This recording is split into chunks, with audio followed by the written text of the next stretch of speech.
Jazzer. Présent. Moi, c'est Nadiga. Voici le Jazzer Show.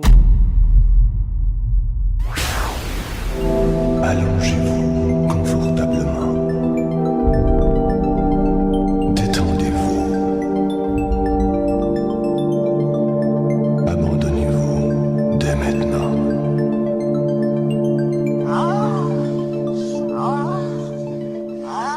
Êtes-vous ouvert d'esprit? Je suis à toi. Le sexe sous tous ses angles, sans aucun tabou. Le Jazzer Show, un podcast qui fera couler beaucoup de salive.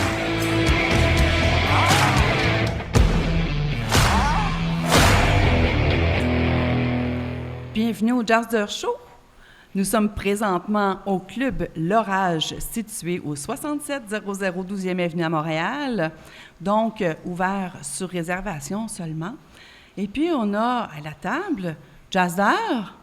Bonjour. Bonjour. Alors, en feu aujourd'hui pour cette émission de feu.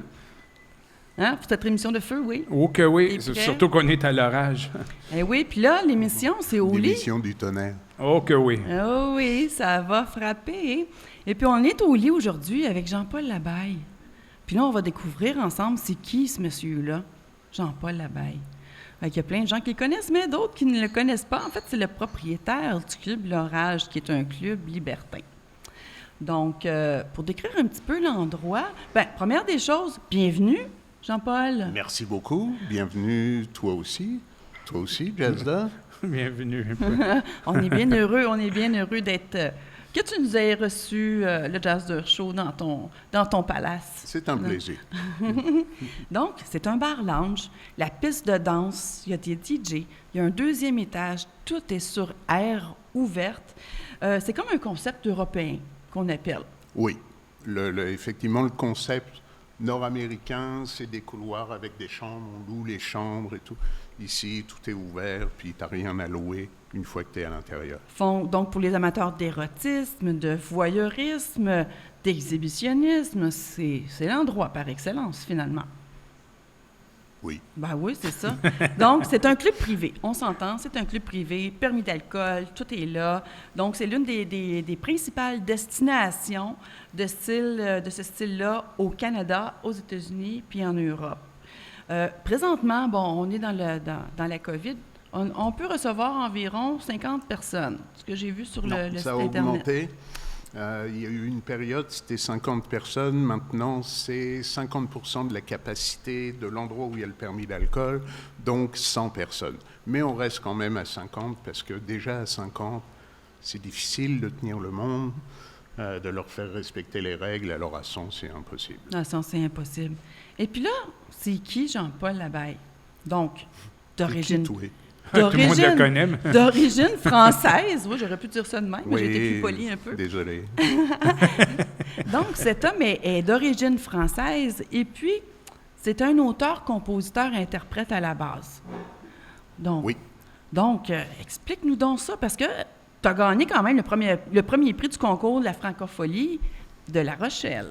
Oui. C'est où ça, La Rochelle? La Rochelle, c'est dans le sud-ouest de la France, et c'est là que sont nées les francopholies, donc qui était un peu comme ici, là, le berceau qui accueille tous les grands noms, mais aussi tous les débutants et tout. Et nous, on débutait, c'était notre première scène, et on a gagné le grand prix de ça. Puis vous faisiez quoi? Vous chantiez, tout ça sur le stage? Oui, on ne faisait pas d'échangisme, là encore. Non, là, on parle de la période là, où tu étais un artiste, c'est ça. Ça fait que, toujours un oui, artiste. j'étais auteur, je suis encore auteur, compositeur, interprète. Et ça fait que c'était très difficile. Ça, c'était je ne me souviens plus vraiment, là, on va dire, pour fin de discussion, on va dire 84. Je ne me souviens plus vraiment. Et puis, c'était très, très difficile de percer en France. Et c'est une des raisons pour laquelle je suis venu ici. J'étais venu en vacances, j'avais des amis. Et ici, il n'y avait pas... c'était très facile d'approche. Tu pouvais approcher des grands noms t'appelait, si la secrétaire disait il est occupé, il va vous rappeler, chose qu'en France c'est absolument impensable, qui est rendu comme ça maintenant ici. Là. Et arrivé ici, j'ai fait... c'était très drôle. J'étais allé voir Pagliaro au Spectrum. Et j'ai dit, moi, je veux jouer au Spectrum. La seule façon, si t'es pas connu, de jouer au Spectrum, c'était, les plus vieux vont s'en souvenir, de participer à l'Empire des futures stars. Oh, ça date. C'est pas, c'est Aïe, aïe, aïe, mais oui. Avec C'est quoi, Brathwaite et tout. Alors, la première année, à l'époque, c'était des cassettes. On a donné une cassette et tout, on a été refusé. La deuxième année, on a été sélectionné, on s'est rendu au quart de finale, un truc comme ça. Et la dernière année, qui était en 94, on a gagné. Et il y avait grève de je sais pas quoi. La finale s'est pas passée au Spectrum, mais dans les studios de Radio-Canada. Ah, pouette. C'était l'anecdote. Ben oui, c'est ça, mais quand même intéressant. Et puis là, tu as continué au Québec, finalement, à travers de ça? Oui, sauf qu'à peu près à la même époque, puisque c'est ça, l'Empire, ça devait être en 95, et en 96, j'ai décidé de monter l'Orage. Alors là, j'étais comme plus trop disponible pour faire la musique, puis ça a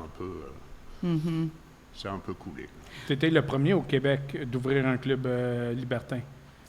Un club, oui. Il y avait déjà il y avait un endroit qui s'est retrouvé en cours avec nous, d'ailleurs, sur P9, qui s'appelait le Cœur à Corps. Alors, il y avait une piste de danse, c'était un bar, il y avait une piste de danse, et toutes les 15 minutes, à peu près, il y avait 2-3 slows qui jouaient, ça fait qu'il y avait des rideaux qui se fermaient, puis les gens se touchaient un peu, puis après, les rideaux s'ouvraient. C'est la seule chose qui existait, et des parties dans des maisons privées, déjà. Il ne faut pas oublier qu'Internet n'existait pas à l'époque. Donc, c'était par annonce dans le Journal de Montréal. C'était beaucoup plus compliqué qu'aujourd'hui. Oui, c'était beaucoup plus tabou aussi en même temps. J'ai l'impression d'être un grand-père. Non, mais tu sais, dans le temps. Je trouvais que c'était important de parler de la facette d'artiste parce que tu es encore artiste, ça paraît. Si on va fouiner un petit peu sur ta page Facebook, Internet, on voit beaucoup de vidéos que tu as faites. Tu chantes, puis franchement... Je t'ai découvert un peu comme ça, parce que je connaissais pas JP, moi. Tout le monde m'appelle JP. Donc, moi, je connaissais pas ce fameux JP, puis je l'ai découvert au travers de la chanson. Puis il se met des perruques, puis il s'installe dans différentes positions, puis là, on s'entend, là... Et tout ça sans boire. Oui, tout ça sans boire, que ce soit au bar, dans la salle de bain, assis sur la toilette, etc. Donc, il en a fait des vidéos, puis franchement, je te lève mon chapeau. Parce que je trouvais que c'était très original ce que tu arrivais à faire, parce qu'il y a tout le montage au travers de ça. Il n'y a pas juste le chant, le montage visuel, ou aussi au travers de ça. L'écriture, des textes et tout. Ça me fait plaisir que tu parles de ça, parce que ça a un lien avec l'Orage. C'est qu'on s'entend que c'est un commerce, que c'est une business, mais il y a autre chose, effectivement, derrière ça. Alors, chaque chose qui a été... Tu vois, ici, il y a des amis qui m'ont aidé pour le construire. Moi, je ne suis pas menuisier, je ne suis pas... Mais tout a été fait ensemble. Il n'y a pas une grosse compagnie des entrepreneurs qui sont arrivés ici et qui ont décidé... Il n'y a pas un architecte qui est venu pour voir comment on allait dessiner. Non, on a fait ça ensemble. Et effectivement, il y a ce côté artistique, là, qui est une vision de dire... Bon, je ne sais pas, l'exemple le plus proche de nous, mettons les cages, là. Je ne sais pas si vous les voyez, c'est pas grave. On pourra montrer des images. Ah oui. Alors oui, tu veux une cage pour que les gens dansent, mais en même temps, l'important, c'est de dire, OK, où est-ce qu'on la met? C'est intéressant que de là-bas, tu vois telle chose, puis de là-bas, tu vois telle chose. Alors c'est vrai que ça, c'est un œil artistique qui c'est pas juste le côté business, puis on met une cage pour que le monde danse, puis ça va faire que les gens vont aller boire au bar. Puis il y en a plusieurs cages ici, en passant, là, pour ceux qui sont des adeptes. C'est un peu comme dans les clubs dans le temps. Hein? Quand je sortais, on avait la cage sur le plancher de danse, puis là, tout le monde s'amusait à la danse. C'est un peu le même principe, finalement. L'ouverture de l'Orage, 1996, il y a eu en 98... quelque chose qui est arrivé, qui a secoué le milieu, finalement, libertin. Oui. Assez solide. Très solide. Puis, ça a été très, très médiatisé. Il y a eu un raid policier dans ton club. Mais je pense plusieurs. Non, un seul. Un seul. Ouais. Est-ce que tu peux nous en parler un petit peu parce que ça a fait une méga saga juridique, cette histoire-là. J'en parle parce que l'information est disponible sur la page de l'Orage. Puis c'est important de comprendre le processus aussi, je pense. Bien, en fait, ça aussi, ça a un rapport avec pourquoi l'Orage, pourquoi on a ouvert l'Orage. Donc, comme je disais, il y avait le cœur à corps qui, moi, me satisfaisait pas. Je viens effectivement de France, de Paris, puis moi, j'étais un client, là, tous les soirs, j'étais dans les clubs. Et arrivé ici, il n'y en avait pas. Donc, je n'ai pas monté un club pour être propriétaire de club. J'ai monté un club parce qu'il n'y en avait pas et je ne pouvais pas aller dans un club. Et ça s'est passé un soir où on avait un souper avec des amis et il y avait 3 avocats qui étaient là. Et j'ai commencé à dire que je voulais ouvrir un club échangiste. Là, ils ne savaient pas trop ce que c'était. Je leur explique et ils me disent « Tu ne pourras pas monter ça ici. » Pourquoi? Parce que les lois, blabla, oui, ok, les lois, mais quelles lois? Là, j'ai fait mon... Tu sais, quand tu dis le maudit français, là, il y a une part de vérité là-dedans. Alors, ils n'ont pas réussi à me convaincre. En fait, ils ont réussi à me convaincre qu'on pouvait en faire un, qu'on aurait des problèmes, mais parce que je leur disais, oui, mais si c'est privé, je ne vois pas pourquoi la police rentrerait là-dedans et tout. Alors, je l'ai ouvert, on savait qu'à un moment, on aurait des problèmes, mais on savait qu'on avait on connaissait déjà les armes qu'on avait pour se défendre. Et puis, c'est arrivé, effectivement, un jour.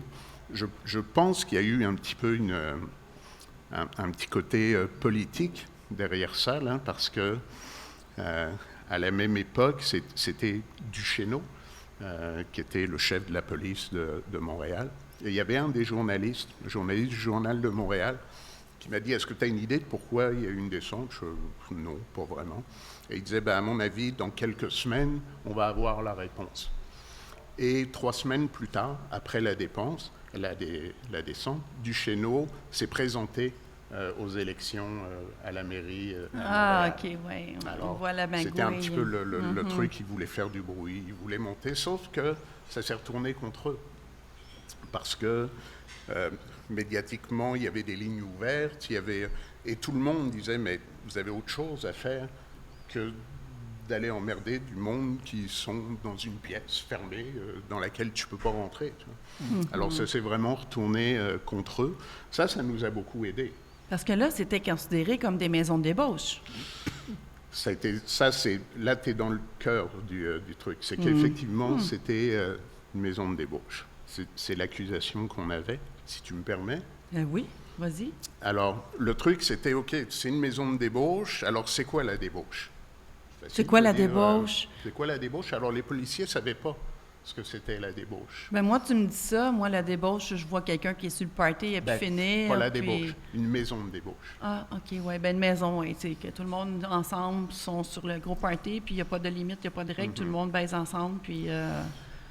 Moi, je vois ça comme ça, une maison de... C'est ça. Alors, juridiquement, la maison de débauche, c'est soit quand il y a de la prostitution, soit quand il y a des actes indécents. Donc, ils avaient fait leur enquête et ils avaient vu qu'il n'y avait pas de prostitution. Donc, il restait l'indécence. Après, c'est quoi l'indécence? Alors, il faut définir ce que c'est que l'indécence. En gros, nous, on n'a rien inventé. C'est qu'ils se sont rendus compte qu'il fallait appliquer des choses qui existaient déjà, mais qui n'étaient pas appliquées. Parce que c'était déjà très actif, déjà en Europe, ce type de club. Donc ici... Oui, mais tu vois, ce qui est intéressant, c'est qu'en Europe, aujourd'hui, c'est pas légal. Mais c'est pas illégal non plus. Mais il n'y a pas un jugement qui te dit que c'est légal. Alors si un préfet... d'une ville ou quelconque, un maire décide dans sa ville qu'il n'y aura pas de club échangé, s'il veut, lui, il a les armes pour le faire. Alors qu'aujourd'hui, ici, ils ne peuvent plus. Mais c'est bizarre parce que, disons, un exemple, on fait un party privé à la maison avec des amis ouverts d'esprit, puis on baise un bord puis de l'autre, c'est légal, mais dans un lieu public, c'est pas légal. C'est pas public. C'est ça, je trouve ça déplorable. C'est ça. Alors, c'est là, justement, toute la différence. C'est que, donc, une fois qu'on a vu qu'il n'y avait plus la prostitution, il reste l'indécence. Qu'est-ce que c'est l'indécence? ce qu'on a dit dès le départ et que la Cour suprême a dit à la fin, appuyée par 4 femmes juges quand même, l'indécence, c'est quand il y a un préjudice. Alors, tu es chez toi, tu te masturbes devant la fenêtre, et il y a du monde qui passe qui ne sont pas vraiment d'accord avec ça. Ça, c'est de l'indécence, parce que il y a un préjudice, tu es en train de choquer quelqu'un. Masturbe-toi sur ton lit, il n'y a plus de problème. Alors, ce n'est pas la masturbation qui est indécent, c'est comment le contexte de la masturbation. Alors, c'est là que ça rejoint, parce que tu as dit que ce n'était pas public, c'était privé. Oui. Mais la notion de privé, je vais dire en Amérique du Nord, mais on va simplifier en disant au Québec, la notion de privé pour un endroit commercial, elle n'est valable qu'avec le permis d'alcool. Donc c'est le permis d'alcool, tu as une sorte, je rentre dans les détails, mais on va sortir vite, tu as une sorte de permis qui fait que tu es un endroit privé. Alors nous, on n'avait pas ce permis à l'époque, on avait un permis d'alcool, mais pas ce sorte de permis. Mais même si on avait eu ce permis-là, à l'époque, on aurait eu des problèmes quand même. Alors pour eux, tu es un endroit public. Ici, tu es un club privé, mais tu es un endroit public. Alors tu es privé parce qu'on peut se permettre de refuser quelqu'un, on peut se permettre de faire sortir quelqu'un, mais on est quand même un endroit public. Mais vous avez les cartes de membre, c'est pour ça. Oui, mais c'est ça, il y a 2 aspects à privé. Donc oui, tu as la carte de membre et tout, donc tu es un endroit privé, parce que c'est pas n'importe qui qui peut venir, mais tu es un endroit public quand même. Tu es un bar, tu es un truc. Mais la raison pourquoi on te pose ça, c'est pour ôter les préjugés, que c'est juste pour ça. On n'est pas là pour faire... bien.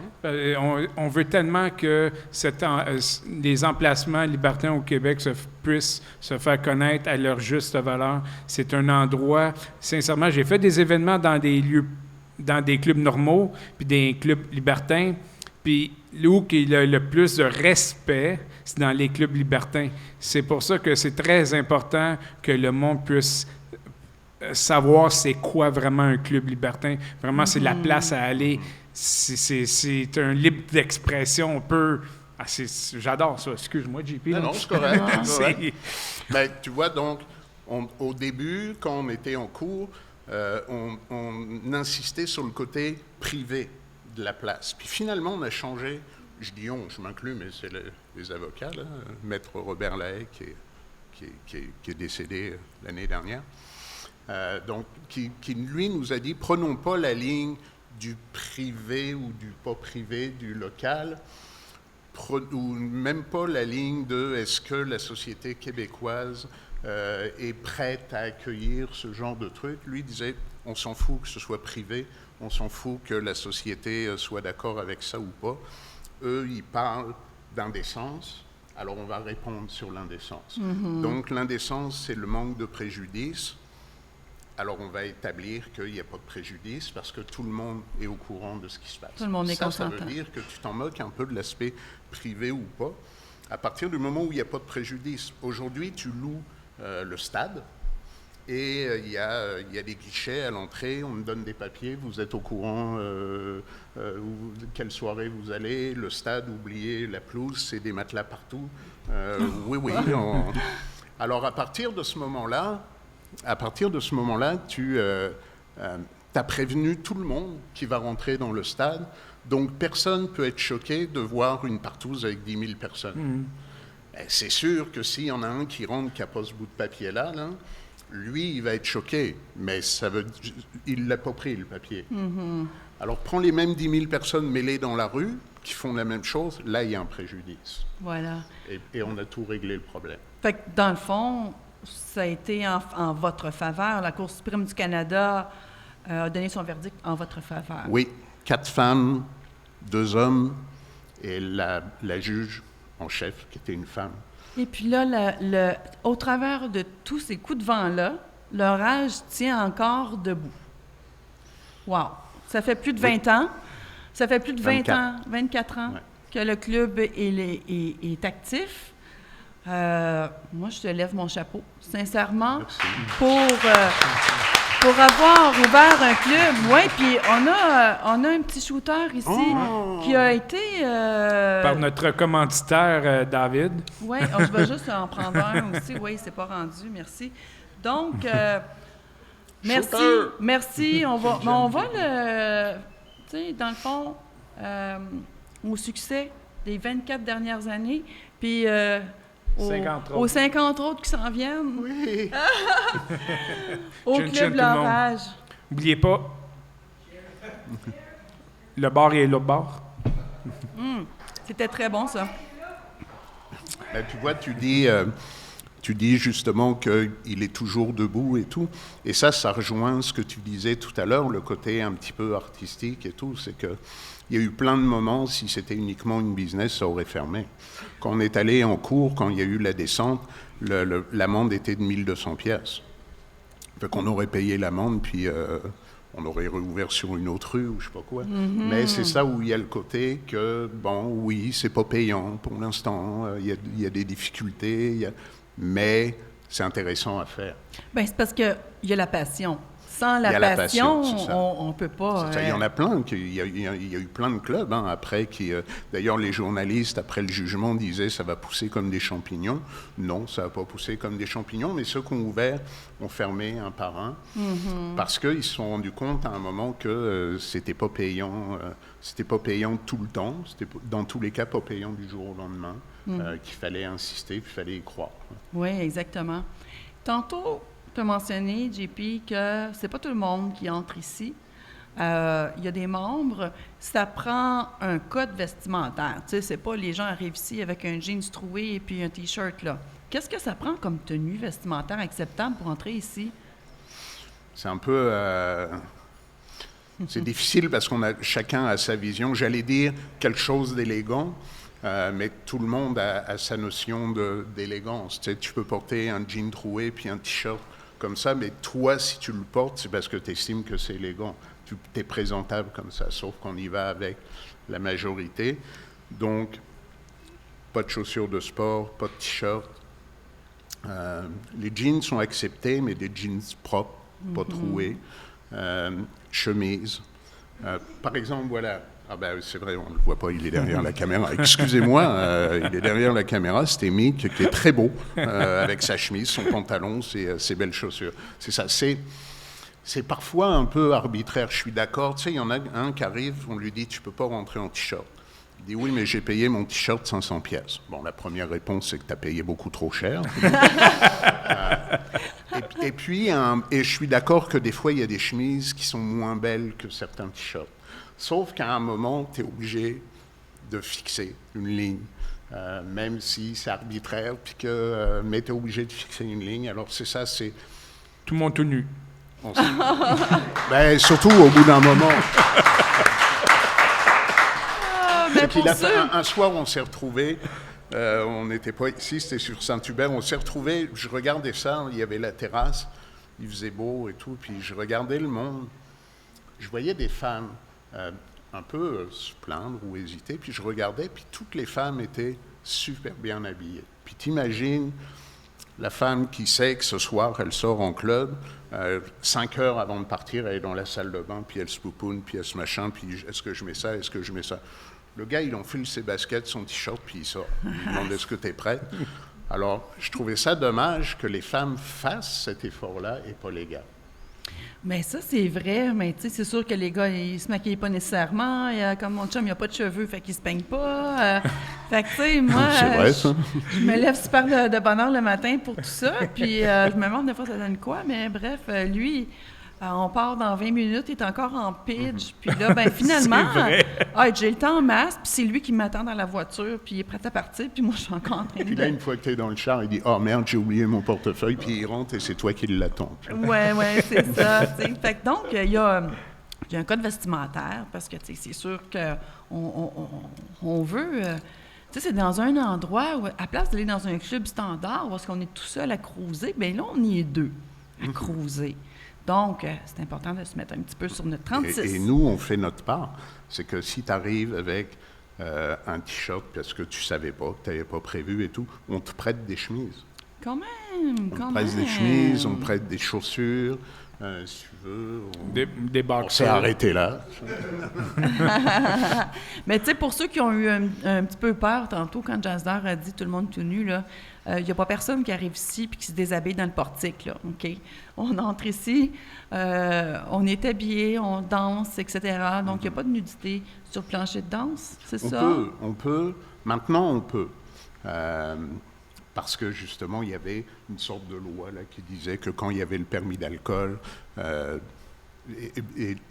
police n'était pas à jour, il fallait pas que ta clientèle ait une attitude à choquer les gens.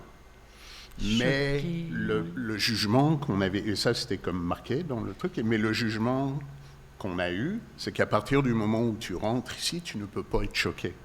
Bon, voilà. Donc leur truc marchait pas. Donc tu peux avoir de la nudité et tout. On pourrait même avoir des actes sexuels sur la piste de danse et tout. On le fait pas parce qu'il y a des nouveaux. Alors le bar, c'est un peu un refuge pour un nouveau qui est monté en haut puis qui fait ouh.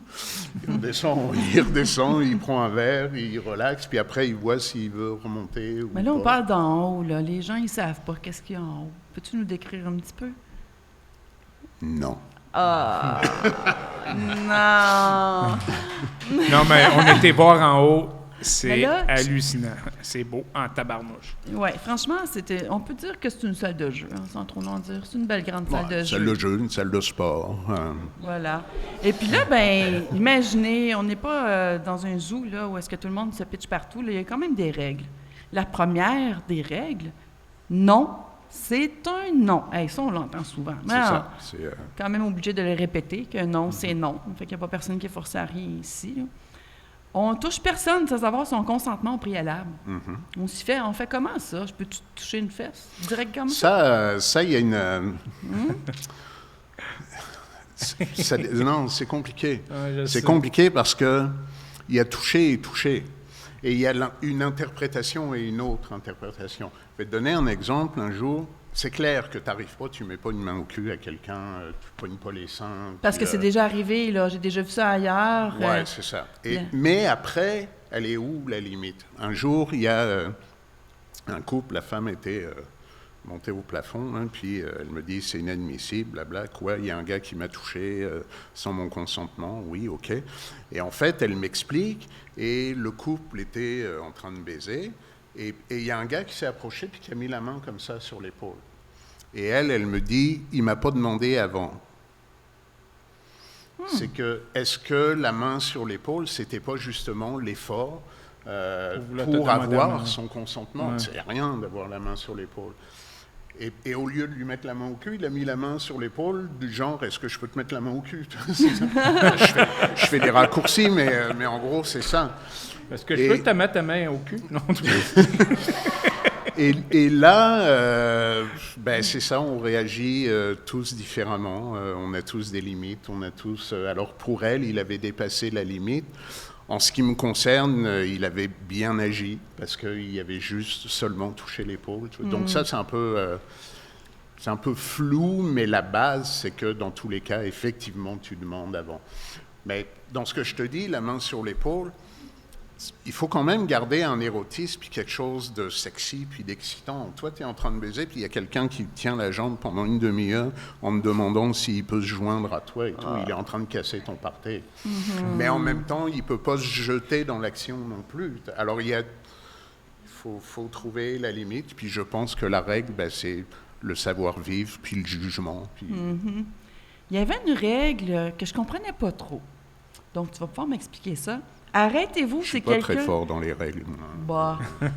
Arrêtez-vous si quelqu'un vous le demande. Est-ce qu'il y a une raison à ça? Oui. C'est qu'il peut y avoir plein de situations. Mettons, tu es en couple, puis tu as invité une troisième personne, et d'un seul coup, le mari ou la femme n'est pas à l'aise dans ça, alors va demander à la personne, on va prendre un break. Alors, soit à l'écoute de ça, là, parce que c'est eux qui ont demandé à prendre un break. OK, dans ce sens-là. Il peut y avoir ça, il peut y avoir que finalement, ils se rendent compte que tu baises mal puis ils veulent arrêter, que tu t'es pas lavé, que tu pues, puis ils veulent mettre fin à ça. Là. Donc, en bout de ligne, si on te demande d'arrêter, t'arrêtes. Tu cherches même pas à savoir pourquoi. Fait que, tu sais, dans le fond, c'est connexe un peu avec l'autre règle qui est respecter les choix, les désirs puis les orientations sexuelles de chacun. Oui. Tu sais, ça, c'est... Et ça encore, c'est difficile, c'est compliqué. Tu as un couple, mettons que soit le gars est bisexuel, soit le gars que tu as invité dans ta relation est bisexuel. Comment tu l'amènes, ça? Est-ce que tu lances un débat puis que tu dis que tu es bisexuel? Est-ce que le gars s'attarde puis commence, il se lance, il essaye, il voit que l'autre... donc tu vois, c'est plein de choses un peu compliquées, puis il faut vraiment observer, puis analyser. Fait qu'être à l'écoute de l'autre, dans le fond, parce que le langage non-verbal est très, très important. Très important. Là, c'est ça, exactement. Parce qu'on n'est pas toujours... on n'a pas toujours les mots pour s'expliquer, puis des fois, c'est pas le moment non plus. Là. Pourtant, le visuel, c'est facile. Tu sais, tu regardes les yeux de quelqu'un, puis tu vois si tu es en train de le déranger ou si tu lui donnes du plaisir. C'est facile. Mais des fois, tu vois qu'est-ce que tu veux voir aussi. Oui. Mais dans ce cas-là, c'est probablement là qu'il y a le manque de savoir-vivre, ou je sais pas quoi. Si la personne te regarde dans un... puis que toi, tu vois qu'elle est en train de te dire « comment viens, ça veut dire que t'arrives pas à comprendre. OK, j'ai compris. Ça veut dire lâche l'alcool aussi. Puis les cellulaires, bon, strictement interdit. On se doute bien pourquoi. Je fais une première infraction. On me demande de quitter le club. Deuxième infraction, il se passe quoi? Si tu as quitté le club, il n'y a pas de deuxième infraction. Non, mais il quitte. Exemple, là, moi, je viens ici, j'ai pas respecté une des règles. Tu me dis, ben, écoute, je pense que ce soir, tu feras mieux de t'en aller chez toi. Bon, oui, je suis encore membre. Oui. Mais là, si je reviens et puis je refais encore la même gaffe, ben là, l'adhésion annuelle est terminée. C'est ça, tu sors. Dans l'intérêt de tous. En parenthèse, guillemets fermés. C'est ça. Encore une fois, ça dépend. C'est à nous de juger. Est-ce que des fois, il y a des gens qui agissent mal parce que ils savent pas, ils ont une idée un peu. Surtout les gars là, dans les soirées où les hommes seuls sont invités. Les gars connaissent pas ça du tout, puis ils ont l'impression qu'il faut avoir un petit côté macho, puis un petit côté, tu sais, faut se faire respecter. Alors, ça les amène à poser des gestes et tout qui sont indélicats, qui sont... Alors, tu ne vas pas sortir la personne, tu parles avec lui, tu lui dis « Non, regarde, tu n'as pas compris, c'est pas comme ça que ça se passe. » Puis là, tu lui expliques, tu laisses une deuxième chance. Les 3/4 du temps, 9 fois sur 10, tu trouves une personne complètement différente à sa prochaine visite. Parce qu'il y a repensé, puis il ne veut pas se faire virer d'ici. Il a compris, c'est ça. Puis le gars a compris que, ah oui, il a joué un jeu en faisant son macho. Mais il n'avait pas à jouer ce jeu-là, il comprend. Mais celui qui comprend vraiment pas, et il y a des cas qui sont non négociables. Quelqu'un qui, par exemple, voit une transgenre, pardon, et puis là, ben, il se met à lui demander, bon, ben, qu'est-ce que ça a l'air dans tes culottes?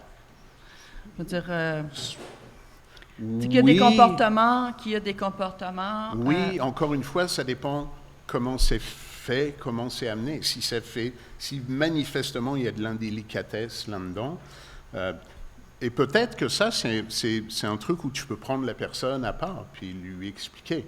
Pour te donner un exemple, le cas le plus extrême, une fille qui se retourne puis qui voit que le gars est en train d'essayer de la prendre son condom, le gars c'est dehors tout de suite. C'est pas négociable, on n'en parle même pas. Okay. Tu lui expliques pas que ici, comme en règle générale partout, mais tu lui expliques pas que là, il faut mettre un condom. C'est comme clair que dans la vie, c'est comme ça qu'on fait. Alors si tu n'as pas voulu faire ça, surtout avec la femme qui regardait pas ce que tu es en train de faire, il y a aucune excuse à ça, tu sors tout de suite. Tu sors tout de suite, c'est ça. Donc, il y a des règles dans le club, mais il y a des règles aussi au niveau du couple. Je ne veux pas rentrer nécessairement là-dedans, mais si je peux donner un exemple, j'avais rencontré un couple à un moment donné, puis on leur avait expliqué que oui, c'était important d'établir des règles avec sa conjointe. Ils ont établi des règles. Ils sont allés dans le club. La conjointe a pris un verre. La conjointe a décidé là, que c'était le feu vert pour elle tout partout. Et puis là, ben ça a fait des petites flamèches dans le couple. Et puis là, quand j'ai reparlé avec l'homme, il m'a dit, ben écoute, la prochaine fois, regarde, j'ai compris qu'il n'y en aura pas de règles. Je dis, non, c'est pas comme ça que ça fonctionne. C'est juste que vous avez établi un premier plan de match au niveau des règles. Vous vous réajustez par rapport à ce que vous avez vécu. Puis c'est d'ajuster également les règles au travers de ça pour que ça puisse nous correspondre. Parce que là, c'était une première expérience. Puis là, c'est comme après, bon, regarde, elle n'a pas suivi les règles, donc on n'aura plus. Non, je pense qu'il y a des règles à établir d'abord dans le couple, ensuite on se présente en club. Oui, tout à fait. C'est des règles, un fonctionnement de tous les jours qui sont pas exclusifs à un club libertin. Partout, je n'ai pas d'exemple qui me vienne. Mais c'est vrai que tu as raison, même dans des clubs standards. Dans les clubs ou même dans n'importe quelle activité, je balance un truc comme ça, tu veux aller faire du ski avec ton conjoint, passer la journée ensemble, puis vous vous mettez d'accord que vous faites les mêmes descentes ensemble, que c'est pas intéressant qu'il y en ait un qui soit sur telle piste, puis l'autre piste. Et puis, il y en a un des deux qui vire à droite parce qu'il a trouvé que la piste était belle, puis il n'en a pas parlé à l'autre. Ben, à la fin de la journée, qu'est-ce que tu fais? Est-ce que tu dis, moi, j'ai fini de faire du ski avec toi? Ou est-ce que tu dis, est-ce qu'on peut vraiment s'entendre que l'intérêt dans le ski, tous les deux, c'est de descendre ensemble? Donc, c'est un exemple débile, mais... Non, mais c'est débile peut-être, mais c'est un bon exemple. Ça en prend des exemples concrets comme ça pour... Des exemples débiles, ça. C'est ça. Et puis là, ben, tu sais, chacun a ses goûts dans les sorties. Donc, ils ont le choix. Jeudi, vendredi, samedi, dimanche, il y a des soirées à thème sur certaines journées. Donc, c'est-tu encore le cas? Oui, c'est sûr qu'en ce moment, avec le COVID, c'est un petit peu... tout ça est un petit peu chamboulé, là. Mais effectivement, un petit peu les choses que tu retrouves quasiment sur mondial, là, sur la planète, c'est qu'en général, sur une fin de semaine, les vendredis, les hommes seuls sont admis. Ils ne sont pas que admis, c'est qu'ils sont admis, mais les couples qui viennent doivent être des couples qui sont intéressés à rencontrer des hommes seuls.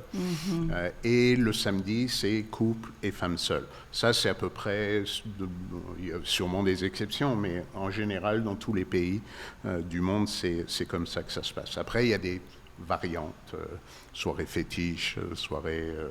je ne sais pas quoi, même dans les soirées où les hommes seuls sont admis, tu as les soirées où non seulement ils sont admis, mais on en veut plein, là, parce que les femmes qui viennent, les femmes seules ou en couple, c'est ça qu'elles recherchent, qui correspond pour nous, qu'on a appelé les dimanches des gourmandes.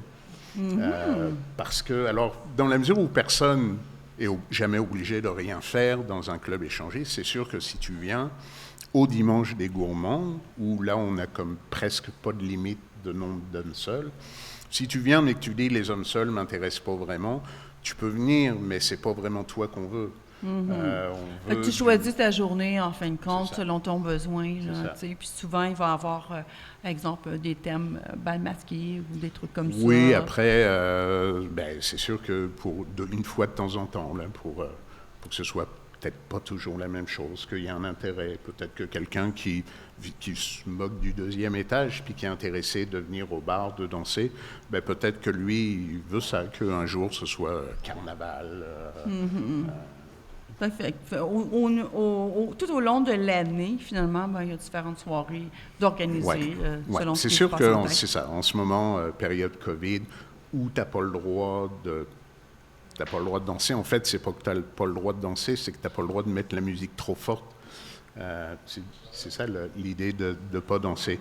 C'est qu'il ne faut pas que tu mettes la musique trop forte, parce que si la musique est forte, tu te rapproches de la personne avec qui tu veux parler. Tu parles plus fort, donc tu postillonnes. Ce n'est pas le fait de danser, c'est le fait d'avoir la musique forte. Alors, c'est sûr qu'en ce moment, de donner un thème, carnaval, machin, sans musique, il y a quand même de la musique, mais... Oui, mais là, c'est ça, c'est pas... Oui, c'est ça. Il n'y a pas de plancher de danse comme habituellement avec la fameuse règle du COVID. Et puis, dans cette aventure-là, est-ce que tu es propriétaire unique? Oui. Oui, propriétaire unique. J'ai eu une fois comment ça s'appelle déjà? Un partenaire? Un partenaire. Et ça s'est très mal passé. C'était quand on était sur Saint-Laurent. Et j'ai dû quitter le club pendant 4 ans. L'orage ne m'appartenait plus. Oh, même parce si que mon c'était ton partenaire club. était un avocat, alors c'est sûr, j'ai perdu. OK. Et j'ai réussi presque un peu par miracle à le récupérer. Là. Donc, c'était un ami, mais les amis en affaires, on s'entend. C'est ça. Puis il y en a souvent qui me disent, des bons chums, là, qui me disent « Hey, si tu veux qu'on soit partenaire et tout. » Puis je dis « Si tu veux qu'on reste amis, non. » Oui, c'est ça, exactement. Et peut-être c'est de ma faute. Hein. Peut-être c'est moi qui suis pas capable de... Mais moi, j'aime ça parce qu'on sait que c'est le club AJP, c'est l'appartenance, le sentiment d'appartenance. Puis, on sait que tu travailles fort pour aller chercher ta clientèle, pour ton staff, pour donner un bon environnement. Parce que pour ceux qui ne savent pas, le Club L'Orage n'était pas situé au 7700 12e Avenue. OK? Donc, c'est un nouvel emplacement. Depuis le COVID, seule la clientèle qui sont venus depuis la réouverture qui l'ont vu. Mais à part de ça, c'est un tout nouvel endroit.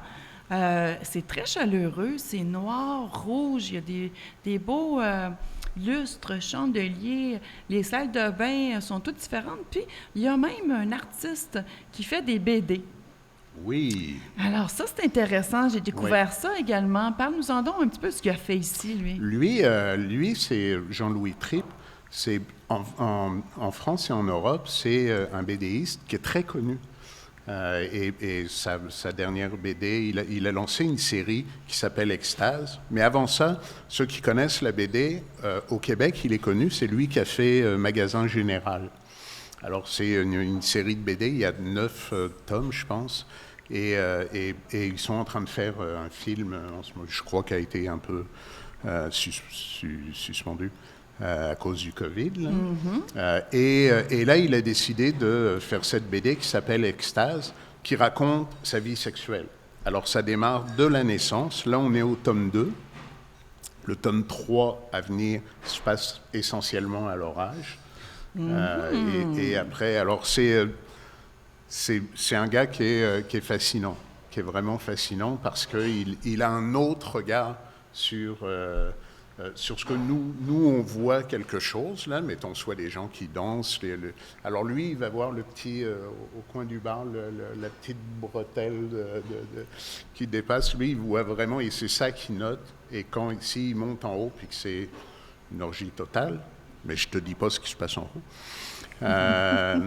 Lui a un autre regard là-dessus, puis souvent, il m'envoie des dessins le lendemain. Là, inspiré. Et c'est une image. Alors, ça ne représente pas nécessairement ce qu'il y avait, mais c'est ce que lui a vu.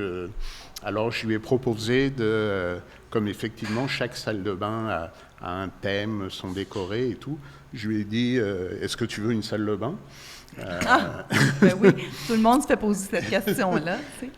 Et il y a d'ailleurs, il y a 2 autres artistes aussi, des photographes, Fabrice Debray, qui est parmi nous ce soir, et, bonjour. et Fred d'Atelier Fred. Alors les salles de bain sont décorées avec leurs œuvres qui sont dedans. Franchement, il n'y en a pas une de pareille. Je pense que je les ai toutes vues, là, puis... Tu sais, dans les travaux, quand on a eu la place, c'est la première chose, et ça, c'est moi qui ai fait toutes les salles de bain, et c'est la première chose que j'ai commencé. On n'avait pas commencé le ciment, on n'avait pas commencé...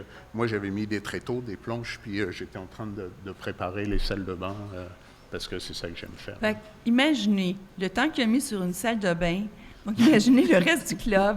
Franchement, moi, je te lève mon chapeau. Mais tu ne fais pas ça tout seul, en fait. Tu as tes partenaires. J'en connais un qui est SDC. Donc, SDC, c'est quoi? Dans le fond, ça se trouve être la plus grosse communauté libertaine et fétiche au monde sur un réseau Internet. Donc, c'est ça, SDC? Oui, c'est plein de choses aussi. Là, une application pour les libertins. Il y a plein de choses, mais en gros, c'est ça, c'est un site Internet qui est international. Alors, tu pars à Saigon, et puis tu dis, tiens, qu'est-ce qui se passe à Saigon? Alors, tu vas sur SDC, tu tapes Saigon. S'il ne se passe rien à Saigon, il n'y a rien. Puis sinon, tu vas voir, oui, il y a des clubs échangés. Il n'y en a pas, mais il y a un petit bar où d'habitude, ça fait que tu retrouves toute cette information dessus. Au travers le monde. C'est ça. Intéressant. Et puis là, j'ai remarqué que sur ton site Internet, là, il me regarde, il y a plein de questions. Ouais, c'est ça. Il se demande qu'est-ce que je vais dire là. Mais si jamais vous voulez avoir un abonnement pour SDC, vous pouvez utiliser le code promo l'orage 9160. Donc, en utilisant ce numéro-là, vous allez pouvoir avoir un abonnement gratuit d'1 mois sur le site sdc.com. Ouais. Et ça, c'est bien que SDC ait proposé ça parce que il y en a plein là, des sites maintenant. T'es inondé de ça, puis il faut que tu payes, tu sais pas vraiment et tout. Alors là, tu vas dessus, peut-être tu peux t'en servir parce que tu vas à Saigon, justement, là, et tu veux avoir l'information, tu veux avoir peut-être des contacts.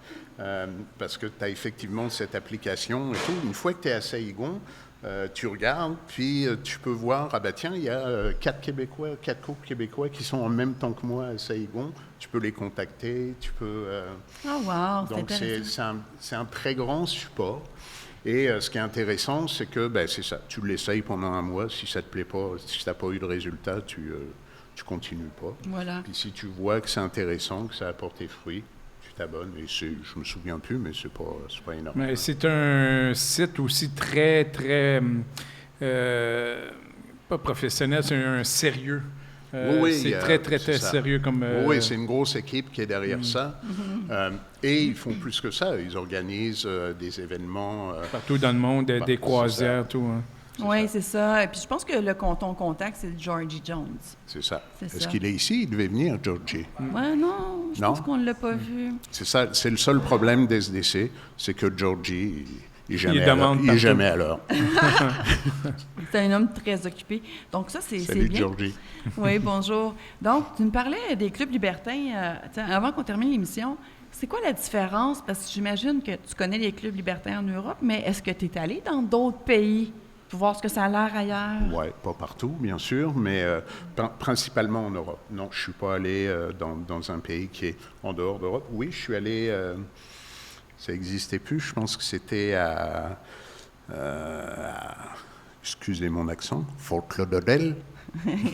Oui, en tant que Québécoise, j'ai compris. T'as compris? Oui. Et il y avait à l'époque le Pléthos, qui maintenant, je pense, est remplacé par le Trapèze.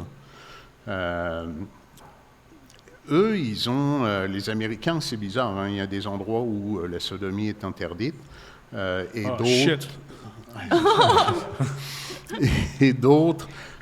et d'autres dans le coin de Miami, là, il y a beaucoup de clubs et tout. Et là, il y a beaucoup de monde. Alors, c'est autre chose qu'au Québec. Là, c'est des endroits où tu as 700-800 personnes par soir.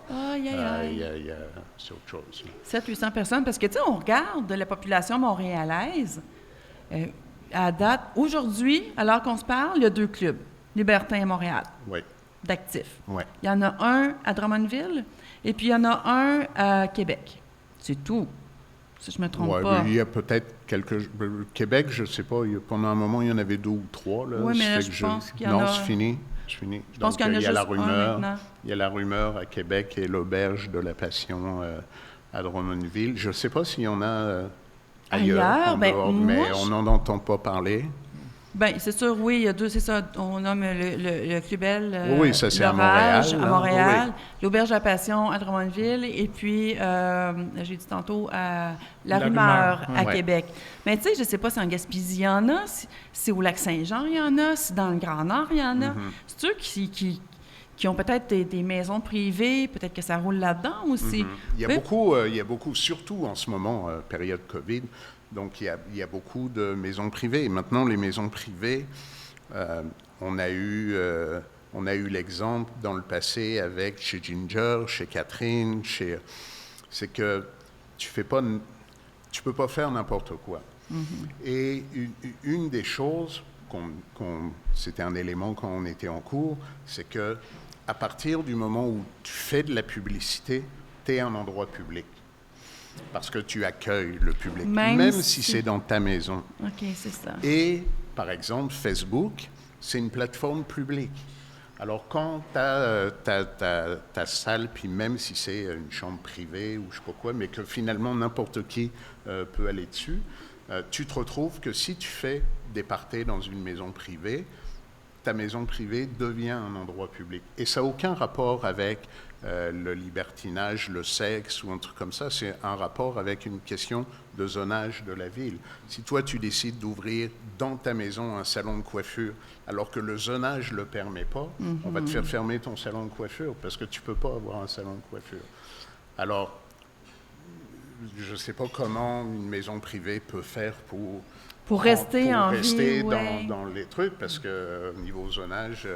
Parce que ça m'est déjà arrivé de me ramasser dans une maison privée, en fait. Oui, puis en même temps, c'est pas parce que tu n'as pas le droit de faire quelque chose, il ne faut pas le faire. J'aime ça. Une affaire qui est le fun avec toi, JP, on peut parler d'autres clubs dans ton émission. La raison pourquoi je dis ça, toi, tu travailles pour la communauté et non pour ton portefeuille. C'est ça que je trouve génial de JP. Lui, il va penser à nous autres avant de penser à son portefeuille. Ça, il mérite tout notre respect là-dedans. Oui, vraiment. J'ai constaté aussi. Je te remercie de dire ça, mais en même temps, c'est pas que ça. Il y a aussi une question de comprendre comment ça marche, une communauté, mais comment la business marche aussi. Si tu me dis, mais s'il y a un club qui dit à un de ses clients, mets pas les pieds à l'orage, c'est de la merde, puis c'est dégueulasse, puis il va t'arriver plein de problèmes. Bon, je sais où tu veux en venir. Non, je vais pas là. Non, je parle de moi. OK. OK, là, je suis un livre ouvert. Moi, je suis pas responsable de ça. Non, mais je me rappelle une fois... J'ai peur de ce qu'il va dire. Non, c'est bien, parce que je sais pas... OK. Ah, shit. Une fois, on avait été au salon, j'avais eu un kiosque avec l'Auberge de la Passion. Oui. Je parlais avec quelqu'un... Ah, tabarnak. L'Auberge de la Passion, c'est plus un club libertin pour les personnes qui commencent. C'est plus soft. OK? Bon, là, la personne qui me disait, moi, je commence, l'orage, que ça a de l'air. Regarde, sincèrement, c'est pour toi, tu serais mieux de commencer avec l'auberge, puis après, peut-être à l'orage. Je me rappelle quand j'avais dit ça, tu me regardais de l'œil. Là, sacrément, j'espère qu'il ne m'a pas entendu. Je ne sais pas si tu m'avais entendu. Hein? Non, puis si jamais je t'ai entendu, je ne m'en souviens plus maintenant. OK, tant mieux. Ben, t'avais juste à pas en parler. Non, ça. mais c'était sûrement pas un problème, parce que c'est ça l'exemple que j'allais te donner, c'est que si dans un autre club, on dit le propriétaire ou du personnel dit à un client, va pas à l'orage, tu vas avoir ci, tu vas avoir ça, tu vas avoir des problèmes et tout, puis que ce même couple vient me voir puis qui me dit qu'il vient de tel club, je vais lui répondre, si j'y suis pas allé, je vais lui répondre, ben moi j'y suis pas allé, j'entends des très bons commentaires, j'entends des moins bons commentaires, tu sais, je vais être clair avec ça. Transparent. Et là, le client, quand entend ça, il a d'un côté quelqu'un qui m'a démoli et moi qui lui dis, ben si tu veux aller là, c'est parfait, vas-y. Alors, et je vais la récupérer, cette personne, parce qu'elle a été contente que tu sois franc avec et tout. Et c'est cette personne-là que tu veux. Quelqu'un qui me dit ici, ouais, mais ce qui me dérange chez nous, c'est qu'il n'y a pas de chambre qui ferme, il n'y a pas... Je vais lui donner les adresses des autres clubs. Parce que s'il n'est pas content ici, soit je ne vais plus le revoir dans tous les cas, soit il va avoir une attitude de quelqu'un qui n'a pas envie d'être là. Donc cette personne-là, on ne la veut pas, puis si on veut son bonheur, ben ailleurs. Tant mieux. Parce que c'est quelque chose qui me tracassait dans ma tête depuis des années. Ça fait 3 ans de ça, je pense. Ouais. Regarde, non, si ça m'avait déplu, tu serais déjà mort. Je sais. Je me sens mieux, Colin. Non, mais c'est... Ah, non, je vais me faire ma gueule. Mais non, sincèrement, ça fait longtemps qu'on te suit, notre communauté. Tu es un homme très respectueux. Mais tu sais quoi? Tu sais quoi, dans ce que tu dis, c'est très drôle. Tu avais un peu peur de ça, hein, de dire ça. Mais si l'auberge était à ce salon-là, c'est parce que nous, on l'a invité. Oui, je sais, c'est vrai. Donc, C'est vrai. Fait que c'est travailler main dans la main pour une communauté, Exactement. finalement, pas un contre l'autre, puis l'autre souffle d'en face du voisin quand il fait son ouverture, etc. Donc, c'est pas sain comme atmosphère, mais franchement, je te le dis encore, je te lève mon chapeau pour être inclusif au travers. Puis, tu sais, je pense pas que tu les appelles ta compétition. Je vois pas ça comme ça, parce que, tu sais, vous avez chacun votre couleur. On a une chance, hein, C'est- on parlait de l'Europe et tout. Tu sais, à Paris, il y a une trentaine de clubs qui sont tous les mêmes, qui font tous la même chose. Alors souvent, un peu, ici, les gens chialent. Hein. On a une chance incroyable, c'est que à chaque fois qu'il y a eu un club et tout, et même la situation en ce moment, où c'est toujours des choses très différentes. Alors, il y en a pour tout le monde. On n'est pas 15 à faire exactement la même chose et à se Exact. taper dessus. C'est Alors, ça. moi, ça ne me gêne pas. Tu parlais du Club L. Il y a des gens du Club L qui viennent ici, des gens d'ici qui vont au Club L, des gens qui préfèrent rester au Club L, des gens... Et moi, j'ai aucun problème à référer le Club L parce que c'est très beau, c'est très... alors Parce que, si, de toute façon, un club à Montréal, s'il y avait un club à Montréal, je veux dire, tu fournirais pas. Non, c'est ça, tu fournirais pas, mais fournirais en pas, même JP. temps, il y a eu une période, les tout débuts sur Saint-Hubert, là où il y avait, je pense, Le le Céleste. 1082, le Céleste, les Cream. les Libertins, le blabla. Et pour la population, c'était un peu trop. Ouais. Fait qu'on était tous un petit peu, et hop, alors dès qu'il y en a un, soit qui faisait un thème particulier et que ça n'intéressait pas, ben, d'un seul coup, ça faisait remonter les trois autres. Donc, la population est pas là non plus. Là, tu sais, Mais je pense que la population aussi est un petit peu plus ouverte d'esprit en ce qui a trait à l'ouverture de la venue de ces clubs-là, finalement. Donc, tranquillement, pas vite, ben, tu sais, c'est d'informer toujours les gens, à savoir, ben, regarde, il y a ça qui existe, tu peux y aller ou tu peux ne pas y aller. C'est vraiment ta guise, mais au moins, tu as l'information. J'aime autant, par exemple, que mes enfants aient la bonne information, puis sachent vraiment ce qui se passe dans un club libertin, que d'apprendre ça sur les réseaux sociaux, puis d'apprendre ça par le beau-frère, que lui, il a déjà entendu parler de ça, là. Donc, et surtout, c'est ça, avant les tout débuts de l'orage, là, avant qu'il y ait eu le jugement et tout, tu passais un peu pour un bizarre. Là. Alors, ça faisait que les médias, les artistes, les réalisateurs de films et tout, c'était des sujets qu'ils n'abordaient pas, parce que sinon, on allait les prendre pour... Et après le jugement, le nombre de séries TV, de films, de je sais pas quoi, où d'un seul coup, il y avait un triangle amoureux, puis ça se retrouvait les trois dans le même lit. C'est plus rare, ça, aujourd'hui. Non. Une émission qui n'a aucun rapport et qui décide d'appeler les échangistes. Avant ça, ils n'auraient pas fait ça, parce que leur émission aurait été coulée dès le départ. Alors, il y a eu une démocratisation, ce qui fait qu'effectivement, ça ne peut que augmenter, que intéresser, continuer à intéresser le monde. Fait que dans le fond- Donc ça va grandir normalement. Et moi, bientôt, il se fait temps que je pense à prendre ma retraite. ah, mais là, On va prendre ta place. non. Parfait. Alors, OK. Applaudissez, Colin. mais dans le fond, tu as participé, JP, à l'acceptation dans la société, justement, C'est de vrai. l'avenue de ces clubs-là. Je vais dire modestement que je suis quelqu'un de très modeste. Et c'est vrai que j'ai eu des exemples. Après la descente et tout, j'ai été invité dans des écoles pour débattre sur la liberté d'expression, dans des écoles. Ils étaient mineurs. Fait qu'ils ils ont envoyé un propriétaire de club échangiste dans une classe de gamines qui avaient 14 ans. Au cours de religion? Comment? Dans un cours de religion. Mais ça veut dire qu'un prof ne prend pas l'initiative de ça. Il en parle à ses supérieurs, à la direction et tout, qui a dit oui à la fin. Alors, c'est vrai qu'il y a eu une ouverture d'esprit. Oui, mais suite à ça aussi, mais tu sais, dans les réseaux sociaux, ça a été médiatisé, comme ça n'a pas de bon sens. Je pense que ça a passé dans toutes les tribunes qui pouvaient exister à ce moment-là. En cours, pas en cours, les images de toi qui revenaient, qui sortaient de ton club avec les poignets menottés, les clients avec des sacs à chaussures sur la tête qui sortaient de là pour se faire reconnaître. Hey, c'était tout un coup de vent, là. Tu sais quoi, les policiers, il y avait le chef qui était un abruti, là. Mais tous les autres ne savaient pas ce qu'ils faisaient là. Alors, c'est les policiers qui prévenaient les gens qui sortaient en leur disant, il y a les médias dehors, prenez... Alors, ils ont démonté tous les coussins qu'on avait pour prendre les housses de coussins et tout. Mais tu vois, c'est la police qui disait, si vous ne voulez pas passer à la télévision, cachez-vous, il y a les médias qui sont dehors. Puis là-dedans, il y avait le maire de Montréal. Ah non! Mais mettons que là-dessus, je pourrais t'en dire, mais je vais le garder pour moi. Oh non, on ne veut pas de poursuite. On ne veut pas de poursuite pour l'émission.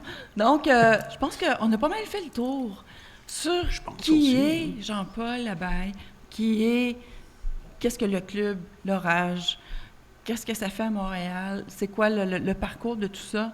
Merci beaucoup, JP, pour ta présence encore, pour nous avoir accueillis sous ton toit. Et puis, espérant que monsieur et madame aient acquis un petit peu plus d'informations, justement, pour être capable d'avoir une idée plus éclairée, puis des pensées aussi un petit peu plus éclairées en ce qui a trait à l'ouverture d'esprit. Puis, donc, juste avant de finir, aussi, tu étais un des gros partenaires du salon Tabou, salon de la séduction. Oui. En fait, donc, il s'appelait L'amour et de la séduction. Alors lui, je l'ai fait dès le premier. Et je suis devenu ami avec celui qui avait ouvert ce salon-là. Et à un moment, je lui ai dit, il faut que tu évolues, il faut qu'il se passe autre chose, il faut, parce qu'on est tanné, là, toujours tes mêmes choses. Ouais, ça, c'est vrai. Puis tes kiosques où on vend des chocolats en forme de pénis. On s'en calisse. Et puis, et lui a jamais évolué. Et après, il a vendu une fois, ça a été revendu. Et les nouveaux, ceux qui ont fait le Tabou, m'ont approché avec SDC, Georgie aussi, puis on avait arrêté de faire le salon là, pendant 4-5 ans, ou je sais pas quoi, ou peut-être plus, ça ne m'intéressait pas. Et puis, ils nous ont approchés pour qu'on le fasse, et moi j'ai dit, avec SDC, on a dit oui, à condition que vous ayez envie de faire évoluer le salon, sinon ça ne nous intéresse pas. Et c'est très bien que tu parles de ça. J'avais oublié ça. Pas moi, parce que faut que je te parle après. Et ça a fait qu'ils nous ont quasiment donné carte blanche. Et là, on a pu, quand je vous parlais tout à l'heure du stade olympique, là, on a pu faire ça. Ça veut dire que c'est pas au stade olympique, mais c'était à la place Bonaventure. Les matelas partout. Alors, le kiosque de l'Orage et SDC faisait un quart du salon, à peu près. Et là, on avait comme un chapiteau. Il fallait être membre. Donc, on disait aux membres de l'Orage, si vous venez au salon, apportez votre carte de membre. Et dans le chapiteau, il y avait des matelas. Il y avait des trucs, des fontaines pour l'eau, pour laver, des serviettes, des trucs. C'était très hygiénique et tout. Et ça baisait à la place Bonaventure avec à l'entrée les 5-6 phrases du texte de loi que si quelqu'un nous aurait dit « vous ne pouvez pas faire ça ici », on lui lit ça. Et voilà. Il aurait été obligé... Adulte averti. C'est ça, adulte averti. Déjà que le salon, c'est un salon qui est interdit en bas de 18 ans. Et dans ça, il y avait cette section adulte. Et dans la section adulte, il y avait la section l'Orage SDC. Alors là, tu es comme couvert, tu respectes complètement le... Et c'est vrai, on était très fiers de ça. On regardait ça, il y avait du monde qui baisait à l'intérieur. Puis on disait, shit, on est à la place. Donc, il faut oser, finalement, faire évoluer les choses. Oui, puis au pire, tu sais, ce qui te fait avancer dans la vie, là, c'est tu te dis, on n'est plus à l'époque de Louis XIV. Fait que tu vas garder ta tête sur les épaules. Oui, exactement. Jazzer, tu as quelque chose à rajouter pour la fin? Si. OK. Tu vas la refaire l'année prochaine, sûrement? Ça, je ne sais pas. OK, disons que si tu le refais. Oui, si la situation s'arrange, mais c'est certain que en 2021, oublie ça, il n'y en non, aura ça, c'est pas. fait. Là. Mais moi, je l'ai fait pendant 6 ans de temps de suite avec Frank Mondosé et tout. Puis, si tu as le goût d'avoir comme un stand avec des émissions live de radio. Ah ouais. Tu Puis des peux penser massages moi. par Jazz d'heure. OK. Non, ça, il n'en donne plus, je vous l'annonce. Ah, tu fais plus? De quoi? Non, de quoi? non. Il a pris sa retraite. Non, de massothérapie, tu parles? Ouais. Non, je parle pour avoir notre stand de live radio. Bon, Ouais. et il est l'heure d'y aller. Hein. Moi, Oui, voilà. Donc, c'est tout pour moi? C'est tout pour Jazz d'heure? Oui. Bon, parfait. Donc, merci encore, JP, pour ta présence. Merci à tous ceux qui se sont présentés ici. Un beau samedi après-midi. Merci et à bientôt!